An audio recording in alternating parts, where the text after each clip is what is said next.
Nessa quarta-feira eu recebo aqui no estúdio da TVCI, aqui no Bom Dia Litoral, o doutor Maurício Vitor. Muito obrigado, doutor, por mais uma vez atender ao nosso convite, descer a serra, vir participar do Bom Dia Litoral presencialmente. É sempre um prazer tê-lo aqui no estúdio da TVCI e poder bater esse papo que auxilia bastante o consumidor. Bom dia, seja bem-vindo.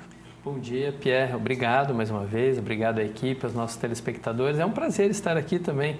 Agora com esse complicadorzinho da nossa serra ali, com aquele trechinho, uma pista, né, fica meio imprevisível. Então a presença nos estúdios às vezes fica complicado, mas é sempre melhor a gente estar por aqui. Doutor, temos uma situação, principalmente a situação do inquilino, quando diz respeito do imóvel de um aluguel, porque afinal de contas é muito comum o inquilinato, é uma forma de renda bem importante, acaba aquecendo a economia, várias pessoas inclusive compram imóveis pensando em alugar. E aí, porventura, o inquilino ele pode ter uma dúvida, por exemplo, ele chegou, alugou o imóvel e permaneceu um período nesse imóvel. Quando ele sair, ele é obrigado a trocar, digamos, a pia, ele é obrigado a trocar vaso, que são itens duráveis de um imóvel, e aí ele pode ter essa dúvida. É de responsabilidade do inquilino? É de responsabilidade do proprietário? Como funciona nesse caso? Bom, realmente, como você observa, é uma atividade essencial na economia, né? Às pessoas que fornecem os seus imóveis e aos que os alugam para poder residir. Então, é uma atividade muitíssimo importante para o desenvolvimento econômico, para o conforto, para a moradia, e é regulada pela lei do inquilinato. Aí, o ponto mais importante, Pierre, a observar é o contrato de locação, o que está previsto pelas partes. Em regra, os bens duráveis, de fato, são da responsabilidade do proprietário, salvo um claro, evidente e comprovado mau uso. Você citou aí, por exemplo, o vaso sanitário. O vaso sanitário, se você bem usá-lo, é um instrumento para durar 20, 30, 40, 50 anos. Agora, se quebrar, alguém cometeu algum equívoco. Ou uma instalação mal feita, responsabilidade do proprietário, ou um uso inadequado, responsabilidade do inquilino. Então, esse tipo de questão em relação aos bens duráveis, em regra, é a responsabilidade do proprietário, salvo tenha se comprovado eventual mau uso ou acidente, né, que possa causar dano. Exemplos também nessa questão dos duráveis que possam sofrer danos são as intempéries, né? Você tem lá um imóvel coberto, um telhado, uma cobertura, seja telha de barro, seja as mais modernas, mas aí deu um vendaval. O vendaval levou aquilo, quebrou, jogou um outro objeto. Isso estará ao encargo do proprietário recompor. Para isso existe muitas das vezes, junto ao contrato de locação, a assinatura de um seguro, né, para cobrir esse tipo de prejuízo. Então é uma situação com previsão contratual, mas a gente sempre lembra aqui, né, o bom senso sempre resolve melhor as situações que envolvem dois lados. E a questão do bom senso é muito importante, porque, por exemplo, ainda utilizando esse exemplo do vaso sanitário, ninguém vai chegar com um martelo e bater no vaso sanitário, porque se daí acontece de ter um problema, fica claro, fica evidente que foi a pessoa que alugou o imóvel que criou aquela situação e aí, nesse caso, ela precisa sim acabar pagando pelo conserto, pelo reparo. Agora, claro, se aconteceu porque a instalação foi mal feita, então nesse caso é de responsabilidade do proprietário, né, doutor? Exatamente. O proprietário entrega o imóvel em condições de uso, né? E aí a gente pode dizer assim, passou por uma vistoria, o vaso estava intacto e tal, mas existem aquelas situações do defeito oculto, né? Instalou mal instalado, ficou meio penso ali, parafusou. Ao você usar, você força e quebra. Mas não tem a ver com o mau uso, tem a ver com a má instalação. Então, são situações que não aparecem numa vistoria, mas que podem ocasionar posteriormente a responsabilização ainda do proprietário, porque comprovado que era um defeito oculto, não visível.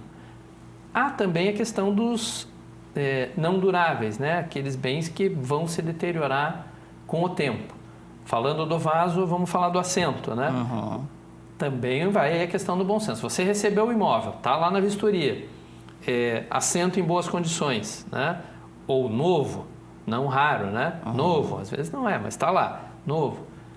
Logicamente, ao você devolver o imóvel para fazer a rescisão contratual, você tem que cumprir o que estava na vistoria. Novo você entrega, né? Em bom estado você entrega.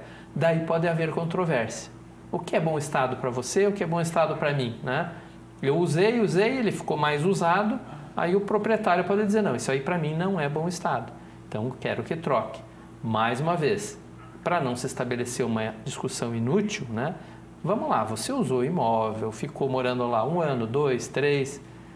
Se você estivesse na sua casa, você trocaria aquilo, né? Então, é nessas condições que deve ser ponderado para evitar o litígio. E como eu disse, é uma relação contratual. O que vai valer, a lei que vale para as partes, é o que está no contrato. E a interpretação desse contrato, enquanto feito pelas pessoas, ela tem condições de se entender. Se precisar buscar o litígio, ou seja, uma ação judicial para resolver, quem vai decidir é o juiz. Essa mesma lógica se aplica também à pintura, né? Porque muitas vezes a pintura do imóvel, ela já consta no contrato, mas existem casos onde durante o aluguel não tem essa cláusula, mas também vale a questão do bom senso, né? Você chegou numa residência, a residência tem uma pintura nova, uma pintura em bom estado. O mínimo que você deve fazer é, ao entregar o imóvel, também pintar esse imóvel ou deixar com a pintura em bom estado, né, doutor? Perfeito. A regra, a pintura externa é responsabilidade do proprietário, a interna, ao sair do imóvel, é responsabilidade do inquilino deixá-la nova. Essa é a regra. Mas às vezes você não recebeu com pintura nova. Não significa que você não precise cuidar e devolvê-lo em boas condições. A pintura não era nova, mas estava em boa aparência. E eventualmente o uso ocasionou um desgaste aqui e ali. Nada impede que você recomponha isso para evitar o litígio. O tal do bom senso nessas relações, né? Que eu disse antes aqui. Se fosse a sua casa, você gostaria que estivesse daquele modo? Então, tome esse cuidado. Assim como o proprietário, ao alugar, também tem que pensar. Se eu fosse morar, eu alugaria nessas condições, né? Eu deixaria isso para eu residir, então não vou fazer isso também com o imóvel que eu estou alugando, para que o inquilino não tenha certos aborrecimentos que são desnecessários e vão desgastar uma relação que, quanto melhor for, as partes mais sossegadas ficam, né?